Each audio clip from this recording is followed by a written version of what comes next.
Hello, everyone, and good morning, and welcome to another author interview here on Tales from the Wandering Scribe.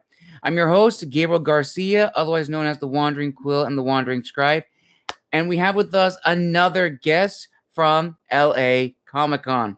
Now, my guest today is an author, editor, tutor, and independent publisher of over 20 books and counting, from historical fiction to absurd surrealism to high fantasy. Starting his inspiration from a wide variety of sources. His travel across the globe, world history, anime, video games, and of course, every genre of book he get his fiendish little hands on. At 16, he started tutoring his peers and elders in language and writing, and some of his students have gone on to win awards for their own creative works. My guest loves to collaborate with other independent authors and artists who inspire him to continually broaden his horizons and challenge him to reach new heights.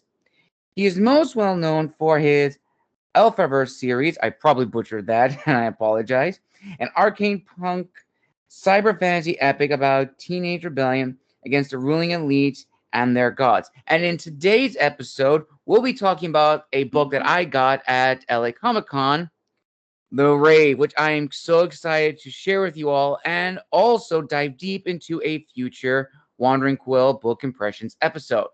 So, without further ado, let's give a huge round of applause. Julian, thank you so much for coming on the show today. Thank you very much for having me, Gabriel. I really appreciate it. Thank you to you again for stopping by at LA Comic Con. It was very nice to meet you there. And yeah, I really appreciate the opportunity to sit down and talk about my favorite things, which is writing books, creative works, and all that good stuff. So I appreciate you having me. No problem, Julian. So before we dive into the rave, is there anything else you'd like to share about your background as a writer, an editor, tutor, anything in general? I think what feeds into my overall creative process, what might be useful to know, is that I've had a pretty eclectic series of jobs in addition to tutoring, and I lived all over the place when I was younger. So I think the opportunity to meet lots of different kinds of people and kind of try out different professions. I try to be as open as possible to new experiences because I feel like it diversifies the things that I can write about, gives it more depth and substance while also just being fun. I feel like what makes a good writer is empathy and connecting with others, and that also hopefully makes you a good human being. So for me, the two go hand in hand. So, being able to put yourself in other shoes, and that's kind of what I'm all about. And I think that will be obvious as we talk more about the Aelfraver series. That's something I definitely tried to inject into that as much as possible. Awesome. And now, starting with that, let's actually talk about this series in particular. Because when I met you at your booth, I loved the pitch you gave me about what this world was about. And for the viewers and listeners who aren't familiar with this series, Julian, would you like to share a little tidbit about this series, especially in book one, The Rave? Absolutely. So, Gabriel, you'll have heard a lot of this before. I do try to jazz it up and make it a little different each time, but the basics are this. As you said, it's an arcane-punk cyber fantasy. So that means things like solar-powered mechanical dragon drones, floating technocratic capital city, hovercraft chases meets mage duels, and everything in between. So it's futurism, magic. It's imagining what a fantasy world would be like if you proceeded into the 36th century in a world where magic also exists. Mm.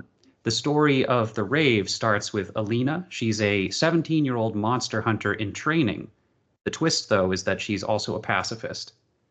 And when I was coming up with those ideas, I was thinking, I think I was reading the Witcher series at the time, and I was thinking to myself, what if we did Monster Hunter but made it really difficult, like just threw the biggest possible obstacle in the way? What kind of a character would be a pacifist, but have a traditionally very violent profession.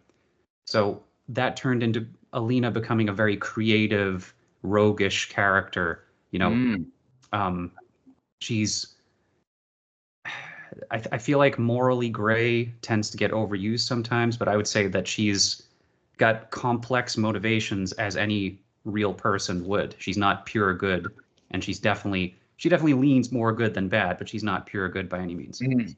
So anyway, she starts off. The story starts off where her grandfather has disappeared under mysterious circumstances, and he leaves her with a crippling pile of debt. So she has this empty Monster Hunter training school, and because she's unlicensed, she also has zero legal prospects. She decides to forge a Monster Hunter license, sneak into the floating capital city of Nuel to go after a monster or an entity that has been eliminating the wealthy and the powerful and leaving zero witnesses. She thinks to herself, this is my big chance to solve all of my problems, right? This bounty will fix all of my problems for me. The only obstacle in her way is 200 other monster hunters. And while Alina is a pacifist, the regulars are not. You could say they're Mm. cutthroat killers. So from the get-go, she is the underdog in every way. And that's where things start. Nice. It very much does sound like a little bit of Monster Hunter and a little bit, I could say, a little bit of The Witcher, which is very awesome. And it's actually going to lead into something that we'll touch on later. So, before we dive more into the creation of this series, Julian, let's talk a little bit more about you. So, let's peel the layers back and start at the very beginning of your childhood. Would you say you've always been a creative person growing up, or did that creativity come about later in your teenage years and adulthood? It's a good question. I have had to think about it a lot because I try to, in an effort to make my characters full-bodied and feel real, I dig and mine my own experiences, you know. And I do think that on some level, I've always had a predilection for being creative. Mm. I think it was sparked by, um, I guess, necessity and what's the word I'm looking for? I guess obstacles. I'm blanking on the exact word, but there were sort of pitfalls put in my path. Um, you know, plenty of people have had it more difficult than I have, but I think that moving around a lot and always being dropped into a new culture where I didn't speak the language, I think it forced me to, surrounded by words I didn't understand and people I couldn't communicate with at first, it forced me to kind of build my own world in my head to some extent. Right. Um, so I remember very clearly being about 8 or 9, and I think I saw an episode of X-Men, and it was an episode in which the characters were reimagined as fantasy characters, and something about that kind of sparked my curiosity. I know the episode. Yeah, right. I just remember very clearly, like, oh, Wolverine is a green troll now. That's cool. And I remember thinking, oh, you can repurpose things. You can just make stuff up. This is something about transposing the genre of X-Men into a fantasy world. Made me think, well, I could do that in my little 8-year-old brain. It wasn't until about 3 years later, when I was maybe 10 or 11 or so, that I really started to become serious about that. I started writing my first book when I was about 11, and it came out of this sense of maybe like a desire to be creative and make my own world. But then also, I remember very clearly being frustrated because Mm. we were living in France at the time, and there was a bit of, well, I guess you could say there was a bit of a cultural clash. We lived in kind of a small village, and people over there. There were plenty of people who were welcoming, but I remember kind of being bullied by younger people and adults because we were Mm. different. We were the strangers for the entirety of the time that we lived there, 5 years. Wow. So, not to play the world's smallest fiddle, I guess I'm just saying I remember feeling frustration and I remember feeling kind of powerless. And for me, that manifested as the solution manifested itself as writing. I remember taking an argument that I had with somebody and turning it into a chapter in the book that I was working on. Mm. And that's when something clicked. I think that's when I realized that I could use my creative works to make sense of the world and to regain a sense of control. Nice. Very nice. So now jumping forward in your life, I know you just said that you began writing your first story at around 10, 11 years of age. But when would you probably say was the aha moment when you really wanted to get into writing as like a business, like being an author who's writing for, commercial fiction? I know that I had ambitions ever since I was a kid of making it as an author. I Mm, remember looking at, I was reading a ton of fantasy at the time. That's what got me into reading in the first place. Wizard of Earthsea, His Dark yeah. Materials, Lord of the Rings, of course, Mm, just any of the classics I could get my hands on. Uh, I remember thinking as a kid, even, I want to be a famous writer like these people. Um, I think I gained nuance to that dream. I think I gained more understanding in my 20s finally as to what it means to be a professional author in the modern world. mm, So after college, after the burnout of writing for school for 4 years finally wore off and I started writing my own creative works again, I tried to figure out what genres I was really most interested in. I wrote historical fiction, I wrote absurdist fiction, just a lot of different things. I freelanced. And then, really when I was in my mid 20s, that's when the ideas for the Aelfraver series finally started brewing. right. And I was developing my ideas of what it meant to be a professional writer and in the modern era before then. But I really feel like with the Aelfraver series is when I got serious. Mm. That was my aha moment. So I was maybe about 26 or 27. Okay, nice.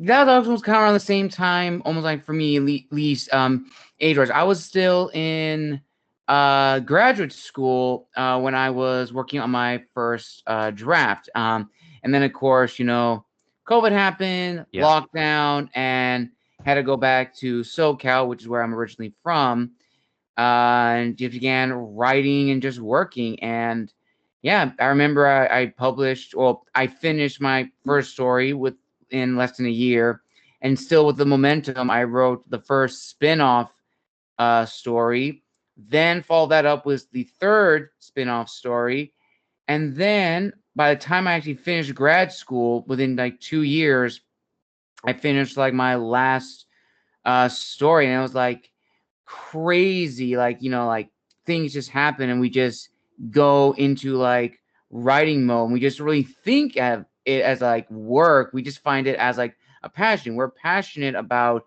writing and creating worlds. So now let's actually talk about the creation of this series. So let's start with the little icebreaker. So Julian, when you began to craft the world that the rave takes place in, what were the goals you had, not just for you, the author, but also for your prospective readers? Let's see. Also, I have a little outline here of some things I wanted to make sure to touch on. So, No problem. um, let's see. Well, what I want most immediately for my readers to get out of this is excitement and Mm, enjoyment.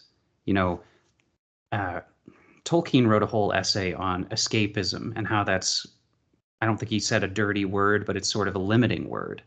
mm, Because fantasy, I feel like, does much more than that. It doesn't allow us just to jump out of reality and, put our right. lives on hold.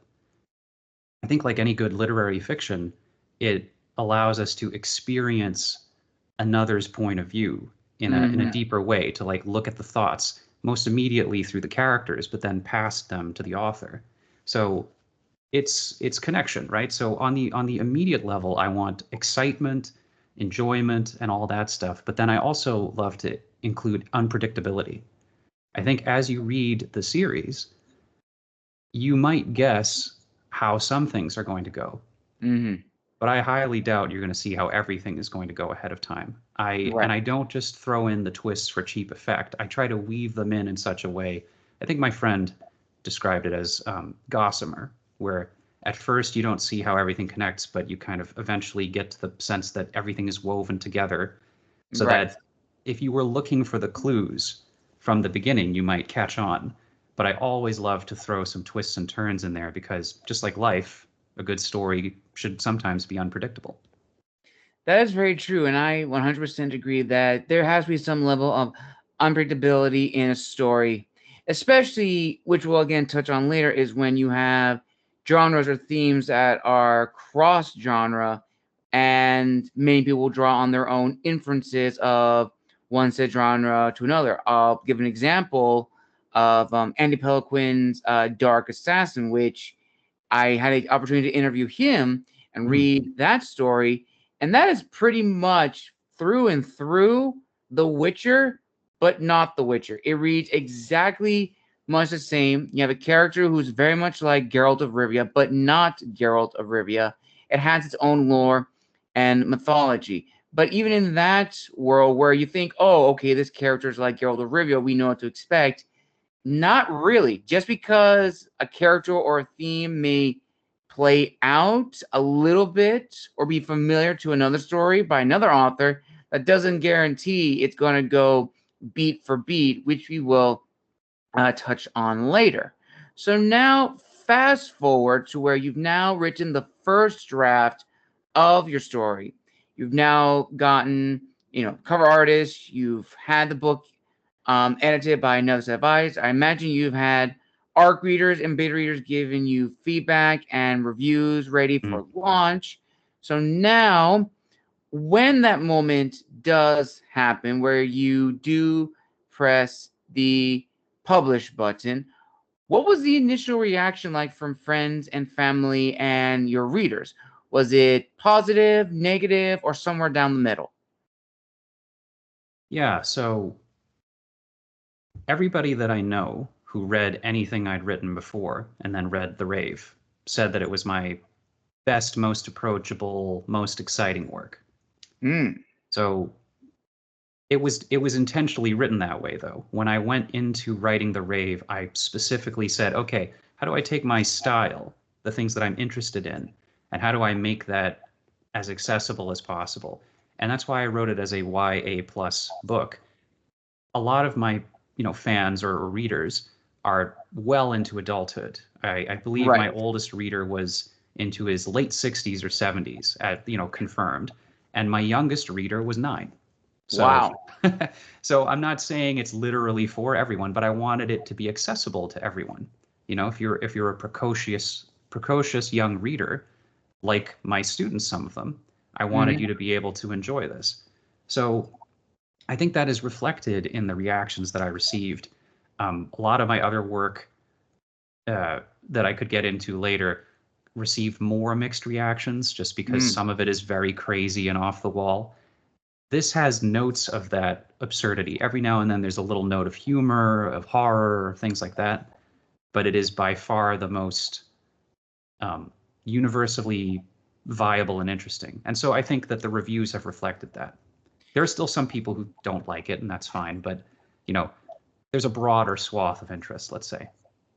That's very true. That is absolutely very true. That is I think the struggle for a lot of authors is that, we want to hit our target audience, we want to hit our readerships. And, in this industry, it's a 50-50. You will probably hit your audience, and other times you may not hit your audience.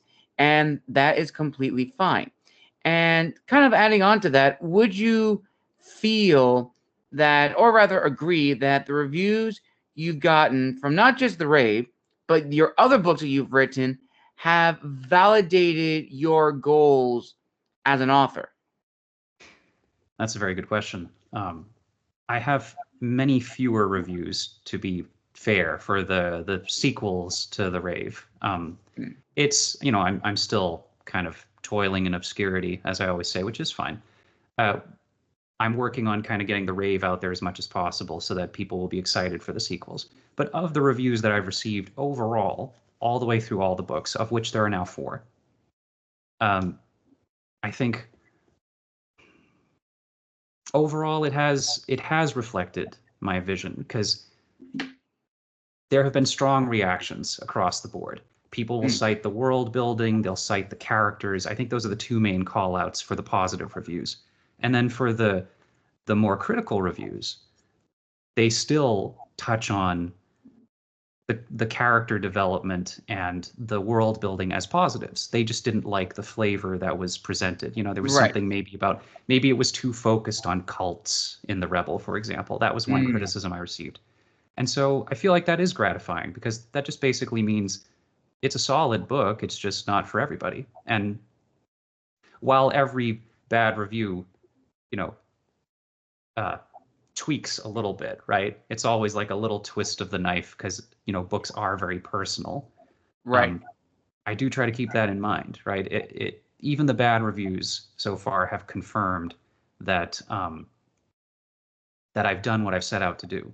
And it is gratifying as well to see that there are predominantly, you know, positive reviews. I think the rave has mostly 5 stars, which is nice. Absolutely. And I think I actually remember this yesterday. I was actually in a writer's workshop hosted by another author that I really like, a SoCal author, SG Blaze, author of the last Luminion series. She was talking about with another author how for people going into this industry, writing their first book, there is a level of vulnerability Mm. in crafting your first story because your first story is a reflection of you or some facet of you that you've always enjoyed about creativity or fiction or whatever genre that you're writing. And it can be a little, intimidating to, create something that is vulnerable, that is a part of you. And it is a difficult sort of headspace to get out of where you should not take the negative reviews very critical Mm. in a sense that you should attach it to your self-worth as a person. Yes, there are going to be reviews to your books, like you have good reviews, critical reviews, and just negative reviews in general, but you should never take those as um, comments about your self-worth as the author and as a person. And I think that's been a struggle for a lot of authors, which now leads to the first reflective question, which is, of course, this. I've talked with a lot of authors on this, and they both agree on the same, and they all agree on the same thing, is that for first-time authors who are getting into this industry and crafting their first story, there is a level of vulnerability that's heightened now because of social media. Mhm. Social media does allow us authors to network and reach out and collaborate with others in the industry. But also on the other side, you definitely have the you definitely run the risk of getting probably your name smeared through the mud, your book being compared to someone else's, Mhm. which does not necessarily seem a fair comparison. I've seen that numerous times. And also, social media heightens everything to 100. It shouldn't, but it unfortunately does. And that then leads to imposter syndrome, sort of now being elevated to a place that can be suffocating and lead to a lot of serious issues like depression, self doubt, and so forth. So, Julian, I was wondering, throughout your journey as an author, from your first book to now, have you ever had those moments of anxiety or imposter syndrome? And if not, what has disciplined you to keep writing and also write in different genres? Well, I mean, have I felt those feelings today? No. Yesterday? Yes. You know, a year ago? Yes. It's gotten better over the years. You know, I think going to conventions and meeting people and seeing their excitement about the even just the pitch of the work has really done wonders for my confidence because you're right. Social media heightens everything. Yes. You get direct access to your fans or your readers, but you also get direct access to trolls and smear Mm, campaigns. Absolutely.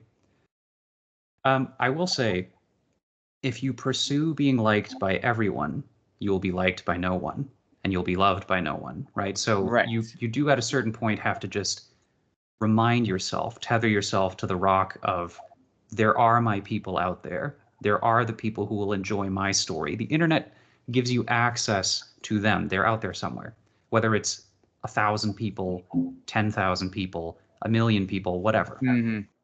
So we are more connected than ever, and that is a Pandora's box of good and ill. Right. But part of what has kept me focused and sane is I had my writing shredded apart long before the internet and social media became part of my process, my part Mm. of my way of connecting with people. I've been in many writers' workshops. Uh, I had the privilege of being in a advanced writing class in college, where I worked with some incredible fellow students, and my teacher who mentored me. For a brief but very memorable year. I mean, they tore me apart the first few times, and I needed that. I needed that sort of reality check. They meant well, and it came across well, but I remember just my ego being destroyed a few Right. times. And not that I would wish that pain on anybody, but I did feel like it was grounding and centering to. Mm. Before that, I had written very solipsistically, and after that, I realized seeing the direct feedback from other people who are creatively writing was just incredibly revelatory. So now I go back to that. I go back to the fact that through working with others, I improved, I got better. I know that the way that I write now is the best work I've ever done because I'm always looking to improve. So Right. hopefully tomorrow, then that will be the best work that I've ever done. I just have to try to keep reminding myself that it's a work in progress, that I'm a work in progress, and that progress never ends unless I let it. And so when the negative feedback comes, I'm like, well, I can take what's useful from this. If it fits with the journey and the writing work that I want to do, I will use it. If it doesn't fit with what I want to do, I'll accept it and move on. Absolutely. And you actually touched on something that we will dive into the next few questions, which is, growth as an author. And, our first work may not be, the one that really gets our name out there. And Mhm. that just takes a lot of trial and error. So now we're going to now move over to the business portion of the interview, the business side of being an author, which has its own set of questions, but ones that I think are very important to discuss. So, as a little icebreaker, Julian, for all of your books, are they self published, hybrid published, or traditionally published? And why did you decide that decision, whichever publishing road you chose, was the best one for you personally? So all of my work that is available to the public is self-published, independently published. I have a few short things that are available through, the student publications at my schools that I attended, and a few random publications here and there, poems and short stories, that kind of thing. Mm. But all of my books are independently published. I chose that route because, well, there are a couple of reasons. To be perfectly honest, the traditional publishing route is more gated than ever before, Hmm. I would say. It, like, get a literary agent is the first hurdle that you have to leap over. And then it can still be a couple of years of shopping around for publishers, even with representation. And then at that point, you still have to do a lot of the promotion yourself, unless you're a huge, huge name. And at that point, nothing matters anymore. Like Stephen King can just write and say whatever he pleases, and people will That's buy it. true. And that's fine. Great for him, by the way. No shade on Stephen Right. King. Absolutely. We will not bring the Titan down upon us. No. But what I'm saying is, just looking at the hurdles of getting through the traditional route, I thought to myself, well, this is a lot of the stuff I'd be doing as an independent publisher anyway. And yes, I would have some people backing me up, but they're invested only in as far as they think that I can sell. I know that I can sell if I just get to the right people. and I can do it little by little on my own time frame. So I really love the control, first of all, that I have over the products that I create, over the stories that I tell. I get to work with independent artists that I find on Instagram or meet Mm. out in the world. I found the cover artist for my amazing, the amazing cover work was someone I found on Instagram. Mm. He is fantastic, independent artist at KALMAHUL on Instagram. Really, really good guy. And I also found an independent artist to make stickers. I love being able to have I control the intellectual property rights. And so I can sit there and I can give work to fellow independent creatives, and it's very collaborative. It feels Right. more down to earth. Um, and so that's what it is, right? I like to keep the control because I like to connect with Mm. other creatives, and I feel it gives me more direct access to my readers, and my readers more direct access to me if they're interested. Absolutely, 100%. And, just also to add to that, viewers and listeners, whatever decision, if you're an author listening to this, whatever decision you decide to go on is your own choice, whether it's Mhm. independent, hybrid, or traditional. But know that it's not going to be easy, regardless of what decision you decide. If you go hybrid, it's the same thing as indie. You have to manage your money, balance your finances. For hybrid publishing, yes, there are very good, reputable, honest ones that will do half of the work, but they also require you to do the other half as well because they expect that of you. If you're going independent, you have to manage your finances, which means you got to figure out, okay, I got to find the cover artist who's within my budget. I got to find another artist who's doing stickers. I got to find a company that can format my book. I got to find an editor who has a good track record. All of that takes a lot of trial and error. And we haven't even touched on marketing, which is Yep. huge for indie authors. I still struggle with marketing here and there. It is not easy. And also for traditional publishing, just as Julian said, like it is more gated than ever. It's very, very difficult to get into the big houses like Simon and Schuster, Penguin Random House, Tor, Forge, Hatchet, etc. HarperCollins is another one. But one thing I do want to mention is look for the small houses. Look Mm-hmm. for the small local houses that have a good track record. Even if they're not as big as the ones in the city, especially in New York, definitely look around. There are many publishing houses across the United States that are always looking for new authors. So give them a shot, give them a chance because you never know. That house may be the one that's for you. And I've met many authors who have been signed on with small publishing houses and it's worked great for them. But at the end of the day, it's your decision, your choice of what kind of author you want to be.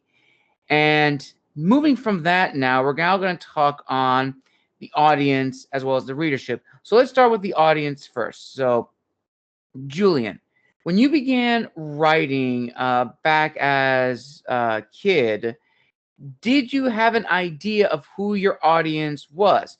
Or as you progressed in your writing and honed your skills, did the idea of the audience finally come into fruition in the sense that you now knew, okay, these are the type of stories that I've been writing. These are the types of people who like these stories. I'm going to try to market to them or write to them. Yeah, so I definitely did not know who my audience was or have any kind of consciousness on that level when I was a kid or a teenager. Absolutely not. I mean, I just thought like, well, whoever reads fantasy. I had this dream of having, millions of Mhm. readers one day. Which goes back to your other point, by the way. Like, I completely agree. I just wanted to say every comment that I make about self-publishing, Mhm. entirely my own choice. I think that any path is viable. And I really liked what you said about the smaller, more independent publishers. Mhm. So that consciousness became more prevalent in my mind in my 20s. Okay. This awareness of the realistic avenues that you can take and how to find your audience. I think understanding of the publishing industry and understanding of my audience kind of developed in parallel, in tandem. What really got me going was when I started tutoring full time. Mm.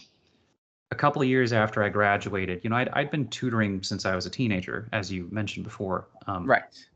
But a couple of years after graduating, I transitioned from all the plethora of like side jobs that I did into tutoring full time. First working at a center, and now I work entirely independently. And just working with hundreds, maybe thousands at this point. I think probably high hundreds in terms of just the decades that I've been doing it. Young people, right? I Right. realized that this is the audience that I primarily want to target because this is who I was.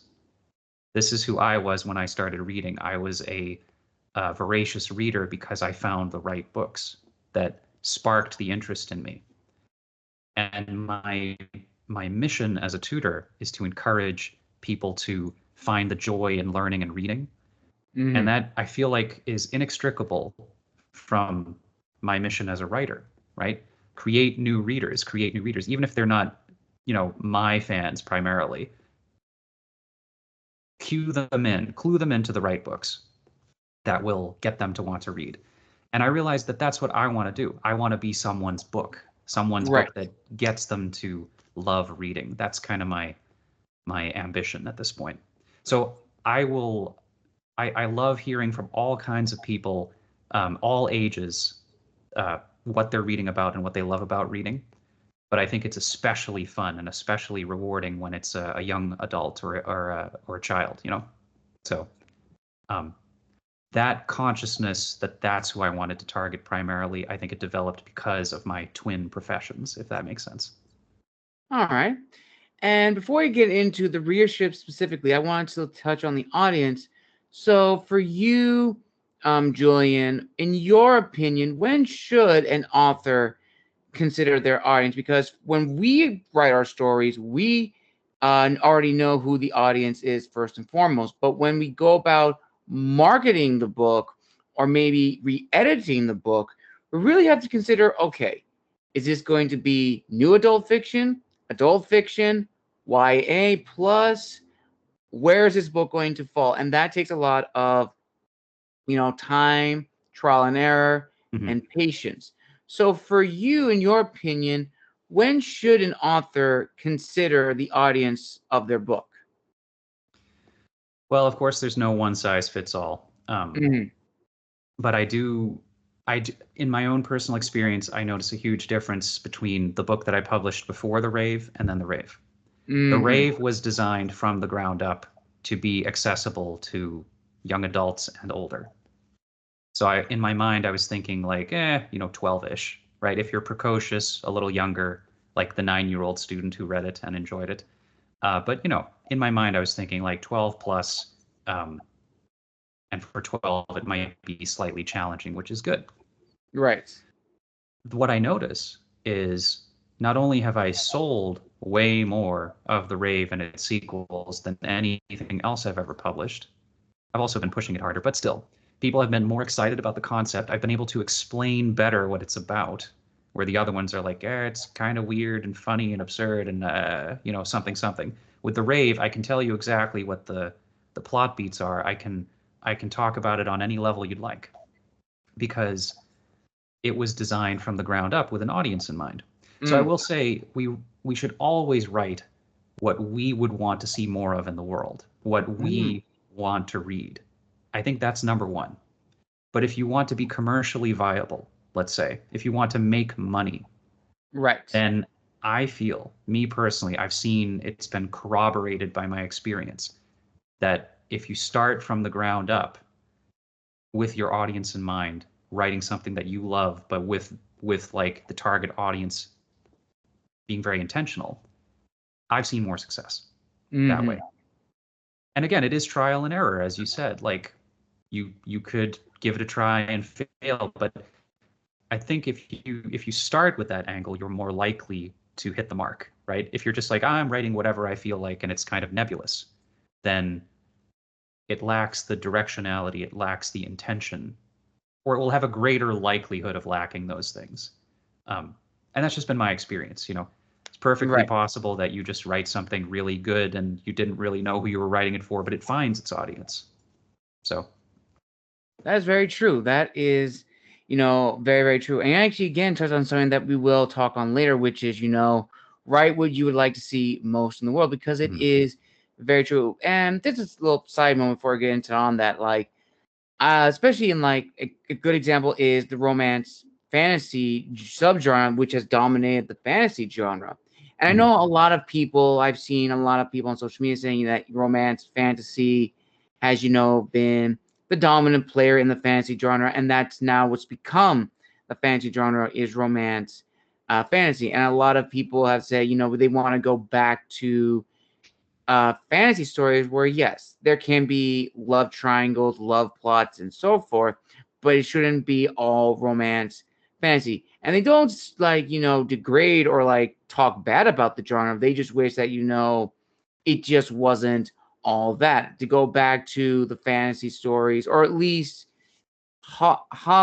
sorry, make a callback to the fantasy genre before romance fantasy, where there's a mix of both, because not everyone will be interested in romance fantasy. We talked about that. It may be a good book, but it won't be their cup of tea, and we'll touch on that later.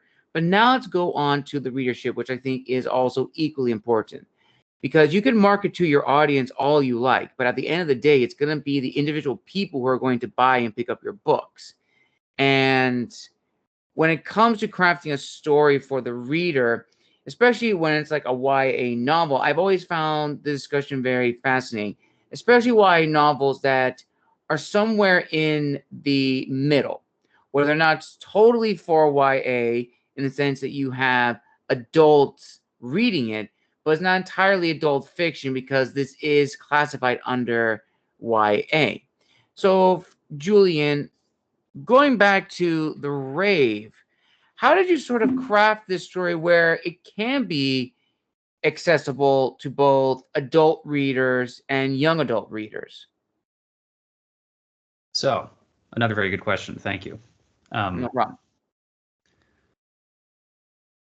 I gave a lot of thought from the start of like how to make the story I wanted to make fit the YA box, Mm, and how to weave those two things together. I thought about all the most popular, well, not all, sorry. I thought about some of the most popular YA books, and The Hunger Games came to mind. I talked right. with my friend about it, and there's a scene in The Hunger Games where someone gets shot through the throat with an arrow, right? Ooh, And that is viscerally brutal. More importantly, though, if you think about the themes of the Hunger Games, it's a sport in which children murder each other. yeah, YA has never really been shy of approaching dark themes, right. because if teenage years are full of, figuring out who you are in a world that you feel like you don't understand and that doesn't understand you. A lot of people can resonate with that sentiment. So that was my choice. That was the reasoning behind my choice to make Alina this sort of desperate late Mm, teenager, right? And I remember reading also that if you're going to do a YA protagonist, they have to be 14 or 17 to start yeah, things off. I mean, again, the commercially viable thing, right? So I thought to myself, all right, well, she'll be 17 and she will feel like everything is against her because in a lot of senses, everything is working against her. The system of society is corrupt and plutocratic, which right. again, I feel like a lot of people can resonate with that feeling. Um, the sort of the job that she does is against her because she needs a license to do the job even though she's skilled at it, but she can't get the license to do the job because she doesn't have the money to go to the school to get the license. So I'm going off it a bit in the weeds, so let me circle back. um,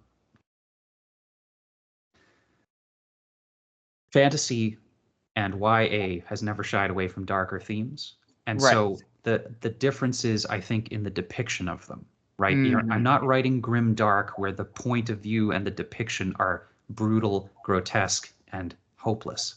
right. I'm coming at it from the angle of, as bad as things are, you can fight through them, survive, and work to make them better. That is an idea that I think carries through to society as well as to individual growth, right? Your teenage years are characterized by a struggle and an identity crisis, maybe several of them. And I think that as you find out who you are and who you want to be in society, that's exactly what YA is all about. And that can lead to some that can allow for some very dark moments Hmm. while still being genre appropriate and age appropriate. Absolutely. And I think it also kind of reminds me of, the kids cartoons of the 90s and the early 2000s, Yeah. because those are perfect examples of kids shows talking about very mature themes, but using them in a way that's appropriate. And I also think when it comes to YA touching on these themes, it's not like dumbing down the reader. It's acknowledging the reader's intelligence and Yes. giving them enough to make their own inference and conclusion. Like you're guiding them along, like as the author should, like to guide the reader along throughout this story while also showcasing and highlighting topics which can be, if it was in another book, much more graphic, much more detailed, depending on who the reader is. But for YA in particular, they can work in it, like as you said, that they can touch on these very dark themes, but they have to approach it in a way that is not going to sort of change the whole nature of the book. And I Yeah. think that is a lot of my authors who I've interviewed who are YA authors specifically say that that is a bit of a hustle and trial and error again. Yeah. And on the topic of trial and error, there was another question which I did want to hear your thoughts on. It's probably one of my favorite questions to ask. And this actually came from a past interview with Eric Bowden. Now, the original question I used to tell all my guests was that who are your favorite authors and or books that have helped you mold and craft your author voice? And Eric answered the question, but he also said this. He said, I can name all the authors that have helped me, all the books I've read that have motivated me and inspired me, etc. But at the end of the day, it's my work that the readers are going to read. It's not Stephen King. It's not J.K. Rowling. It's not George R. R. Martin. It's not anybody. It's my own. And that is probably truly one of the biggest struggles for all authors is this balancing act where, yes, you want to show respect and reverence to the titans of the genre that you're writing in. So that way it's familiar to readers. But at the end of the day, you want to showcase and really highlight your individuality as the author. Because, again, at the end of the day, the reader is going to pick up your books and they're going to read your words. Not Stephen King, not J.K. Rowling, not anybody. And he also further highlighted this point, which is in bookstores, we've always seen this tagline on a new book from a new author. So-and-so meets so-and-so. And I actually have a good example of that, which is, of course, Dinosaur Princess by Victor Milan. And Nice. the bottom line answers it perfectly, which is a cross between Jurassic Park and Game of Thrones. Now, from a reader's point of view, that's instantly going to grab our attention.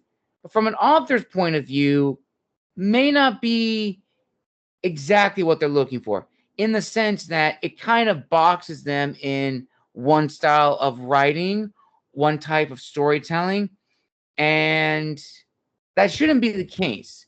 You know, we authors do have our preferred genres that we feel comfortable in, but we shouldn't be pigeonholed into those categories and should be allowed to express ourselves in different genres. So ultimately, Julian, This is the question I pose to you. Since your journey as an author from the age of 11 to now, how have you been able to balance these two scales, your individuality as well as highlighting the stories you grew up with, sprinkled and weave through your own stories? Oh, that's a good question. Hmm. You said it was Eric Bowden that helped you with that one? Yeah. Yeah, I'd like to talk to them about that too, also. Hmm. Well, I'm going to cheat a little bit. All I'm right. going to say one of the themes in the book, something that I believe in as well, it's going to sound a little crazy maybe, but whatever, is at a certain point, there isn't really a beginning and an end to the self and to the Right. ego and to the things that we do and make and are. So every writer, I think, is the product of 1,000 or 1,000,000 sources of inspiration, known and unknown. I could cite, Ursula Le Guin, definitely Tolkien, Philip Pullman, Terry Pratchett, all these diverse fantasy writers, modern and classic and so on. Right. I could cite anime that I've watched. I could cite video games that I've played, people that I've met, and again, it's working on a conscious level and a subconscious level. The way that I consciously inject it in is with, tips of the hat and little nods to things here and there. You might see like how that shot of Akira where the motorcycle is like sliding away from the camera, and a million different anime and movies and everything have referenced that. You might see something like that in my works, and that's a conscious nod. But at a certain point, the emotionality of Ursula Le Guin, the humor of Terry Pratchett, the strangeness of Neil Gaiman, although he's fallen out of favor, so I'm a bit hesitant to cite him, but he was an influence on me when I was younger. Right. Similar feelings about Harry Potter and J.K. Rowling. But all these things have been working in my mind. And I just keep going back to this quote, which is, it's, if you steal from one place, you're a thief. If you steal from 1,000 places as an author, that's inspiration, right? Then you're a writer. So the trick is in not trying to be like anybody else. The trick is in just reading widely, enjoying things, and making the things that you want to create, because that will be the cocktail, the blend that is uniquely you. And don't be afraid to say what you really mean. Some people won't resonate with it. Others will. I think if you don't consciously try to be like anybody else, and you just read widely, and that includes listening to audiobooks and manga and all the different things. If you read widely and experience life, it will filter through your unique perspective, and you will be part of the great story that's being told. We talked earlier about saying this book is too much like this other book and therefore it's bad. I've heard it said that there are 7 stories, according to Joseph Campbell, right? I've also heard it said that there's only one story, and that's who am I? And that we're all telling that story over and over and over again, trying to make sense of ourselves and our place in the universe.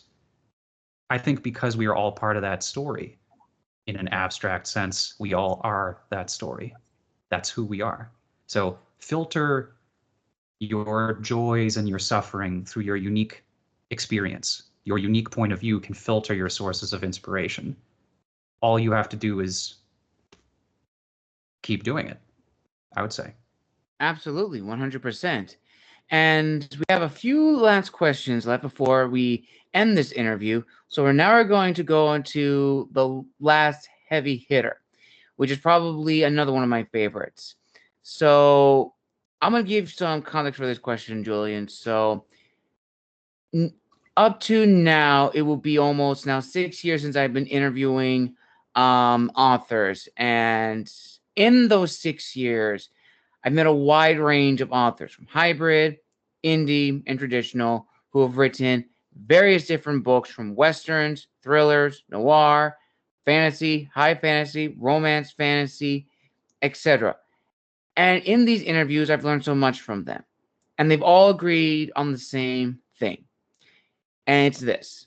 In this industry, there's no guarantee your first book is going to be the start of your legacy as an author. It's a hard pill to swallow, but it is true.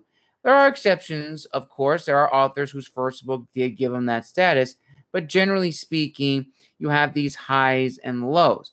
And that goes back to what I like to call the two paths: to be known as an author and to be an author. In one, you have a being who is dedicated to storytelling and not motivated by capital. On the other side, to be known as an author is an individual dedicated to marketing, going on podcasts such as these, promoting their books on every social media platform, etc. And both have their own obstacles, but the second path is always the most enticing, but leads to a lot of hiccups and a lot more stress, especially when it comes to unrealistic goals. And I also remember another one of my guests talking about when it comes to writing for trends, that is not a very good thing to do because, trends in any industry, they come and go, as well as writing tropes that are popular in storytelling.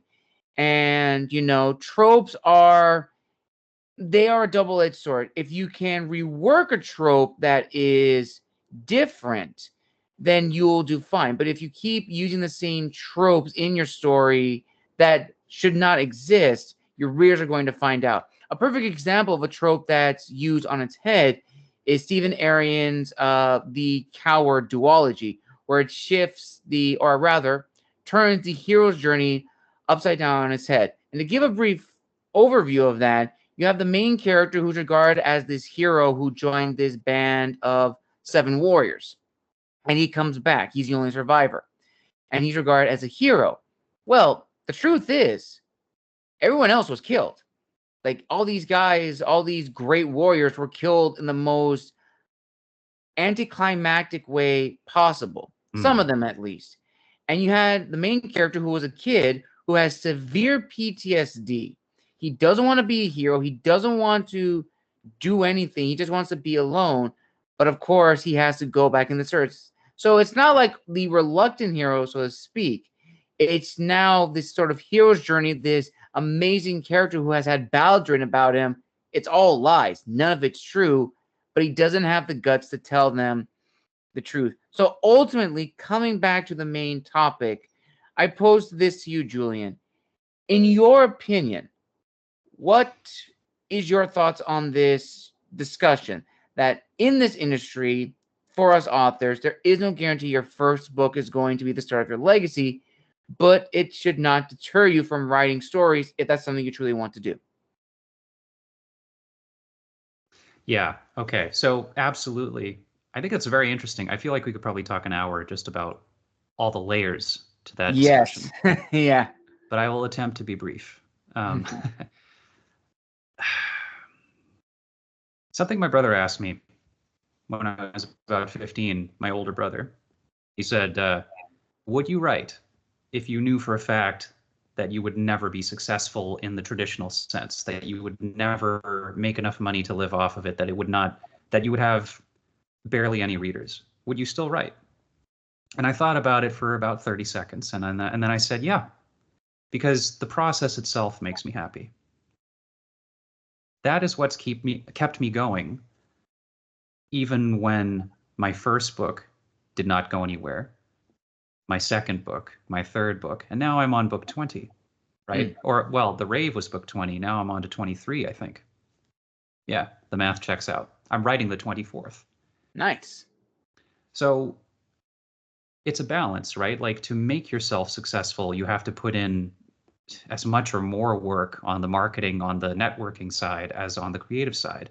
And that can be a hard transition for some. It certainly was for me. I wasn't always the sunny, extroverted person that I am today. That's a joke, by the way. I'm still a huge introvert. But I have gained more confidence just going out and meeting new people, and that's been wonderful. So I've come to enjoy the promotional side of things in terms of the direct person-to-person type interactions like we're having today, Right. as much as I enjoy the creative side of things. And enjoying the process of telling a story and learning and getting better and absorbing new sources of inspiration has kept me going, as I said, through book 1, through book 2, all the way up through book 20. To be fair, I haven't seriously attempted to be market viable until a Right. couple of years ago. And that's made all the difference. But what kept me going, and what I believe ultimately has to keep all people who are serious about being authors going, is just enjoying the process, because writing is an incredibly lonely job most of the time. To write, you have to imprison yourself in a room like this one. Nothing wrong with this room, but it is a jail cell where I have to sit like a monkey with a typewriter and try to take all of my experiences and all of my sources of inspiration and turn them into something that someone else can relate to. Right. So I hope that I've answered your question, but I think that it comes down to, do you enjoy the process of painting the masterpiece? Because that will keep you painting and learning. If you don't enjoy the process of doing, then I don't think it will be as easy to keep going with it, and therefore the long-term success that you can achieve as an independent author or even a traditionally published author, I think it will be more out of your reach, because a writer continues to write always. You make it part of your daily or your weekly experience. You fit it into your schedule. You make time for it. And the only way to continuously push like that is to love the process. That's what I think. Absolutely. And as a final question to this amazing interview, Julian, I'm actually going to combine the last two into one, and it is this. So, with everything you've learned thus far in your journey as an author, what is your word of wisdom to other authors listening to this interview right now? And are there people in the digital world that you would like to give a personal shout out to who have helped you understand the industry better, or who have just been by your side since day one? Yeah, so let me do the shout out first then, because the friend that I keep referencing, I don't mean to be cryptic about it.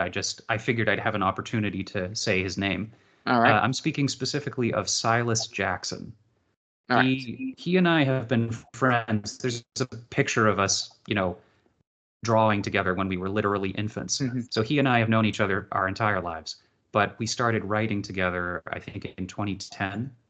We've collaborated on projects, we've published series together, but more importantly, even than any of that, we will have weekly or bi-monthly conversations where we share the struggles of what we're working on. We pitch each other ideas, we'll workshop ideas with each other. So in the harder moments, when it felt like I was just sort of beating my head against a wall, Silas was always there for me. And I hope that I have been there for him in a similar way, in the same way. Nice. So if anyone wants to check out his works, he is, I could recommend just about, all of them really, but Silas Jackson on Amazon and other places, he's fantastic. And I'll be happy to share his information with anyone who wants to reach out to me too. But as for writing advice, I'm going to read a little thing that I wrote because I wanted to make sure to say this exactly right, because I'm always a little bit hesitant to tell anyone what to do. So here goes. Yes. Don't trust writing advice from any one source. Listen, read widely, cobble together your preferred style and workflow from the recommendations of dozens or hundreds. Always seek out new sources of information. What worked for Sanderson won't necessarily work for me or for you, and every lifetime's obligations, ebbs and flows, differ. So seek out sage counsel, but apply it in bits and pieces in a way that could work only for you. Like writing itself, living is a lifelong practice, and pursuing improvement and progress is a lifelong practice. So finding that balance and always seeking out new ways of doing things is what being a writer and being alive is all about. So if I ever give advice, know that that's me telling you what has worked for me, distilled from many different sources. And I will become just one source for you. Take what you find useful from what I say and discard everything else. Poetically said, Julian. And with that, viewers and listeners, we conclude another amazing author interview here on the channel. I want to give a huge thank you to Julian Trask for coming on the show. Julian, thank you so much. Where can people find you on social media, as well as your books? And will you be appearing at other conventions in the new year? All right. So, first of all, you can find me primarily on Instagram and Threads at j.r.trass. And I'm now also on Blue Sky at jrtrass, no periods. Those are the two main ways to reach me easily. And I am pretty responsive on there. I love hearing from people about, what they're working on or what they're reading, or if they've read my stuff. I'm always happy to talk about that too. Thank you also for having me on the show. I really appreciate it. It was a super fun conversation. I'd love to, come back at some point and dive more into some of these things in detail that we've talked about. Definitely. As for conventions, the one that we are for sure planning to attend in the new year is going to happen, I think, March 2025, and that's AwesomeCon in DC. Ah, nice. So Very hitting nice. the other coast. And we've been there a couple times, and it's gone really well. So trying to do a few more local Southeastern conventions too, but since a lot of those are smaller, we've had less luck getting into some of those recently. But I will be announcing every convention that I go to on social media, so if people are ever curious, they can definitely check with me there. Awesome. And I will link all that down below in the description of this video. And also, as I mentioned in the beginning, be on the lookout for my review of The Rave. I will attach it to the interview right over here, so be on the lookout for that episode. Thank you again, everyone, for joining us for another amazing author interview here on the channel. A huge thank you to Julian, and I wish him the very best going forward from one author to another into the new year. And as always, make sure to like, comment, and subscribe.